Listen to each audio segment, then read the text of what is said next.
ومن أحسن قولا ممن دعا إلى الله وعمل صالحا وقال إنني من المسلمين।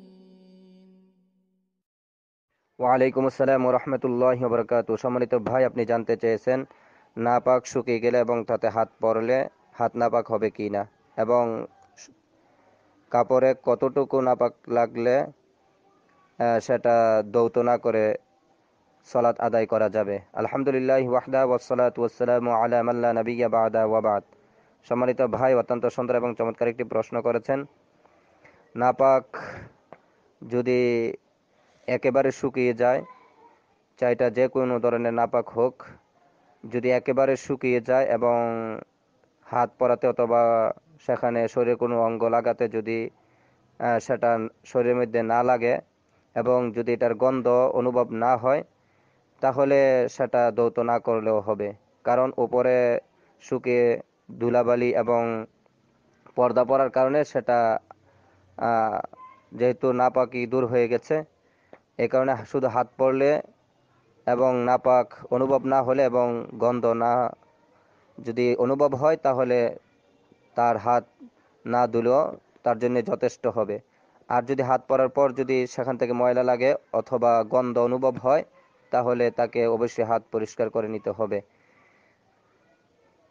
আর নাপাক যদি কাপড়ের মধ্যে লাগে, চাই কম হোক বেশি হোক, যদি এটা দৃশ্যমান হয়, দেখা যায় অথবা সে বুঝতে পেরেছে এখানে নাপাক লাগছে, অবশ্যই ধুইতে হবে।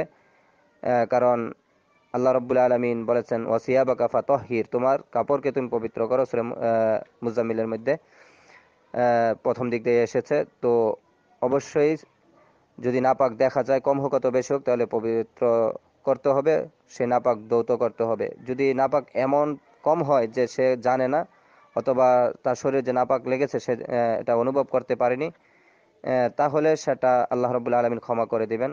কারণ এটার জন্য আল্লাহ রাব্বুল আলামিন তাকে পাকড়াও করবেন না, যেহেতু সেটা জানে না এবং তার অজান্তে সেটা হয়েছে। আর আল্লাহ রাব্বুল আলামিন বান্দা যেই বিষয়ে অবগত নয়, বান্দার সাধ্যের বাইরে, সেটার জন্য আল্লাহ রাব্বুল আলামিন পাকড়াও করবেন না বলে সূরা বাকারার 286 নম্বর আয়াতে আল্লাহ রাব্বুল আলামিন উল্লেখ করেছেন। বিস্তারিত দেখুন ফিকহুস সুন্নাহ, সহিহ ফিকহুস সুন্নাহ প্রথম খণ্ড, পবিত্রতা অধ্যায়। আল্লাহু আ'লাম ওয়া সাল্লাল্লাহু আলা নাবিয়িনা মুহাম্মদ ওয়া আলিহি ওয়া সাহবিহি ওয়া সাল্লাম। বারাকাল্লাহু ফীকুম।